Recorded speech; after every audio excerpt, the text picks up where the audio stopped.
அண்டம் முழுதும் ஒன்றினுள் அடக்கம்.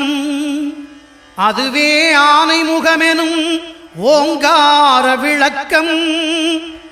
சுழலும் கோள்கள் அவன் சொல் கேட்கும். அவனை தொழுதால் போதும் நல்லதே நடக்கும். ஆனைமுகனை தொழுதால் நவக்கிரகங்களும் மகிழும். நல்லதே நடக்கும், நல்லதே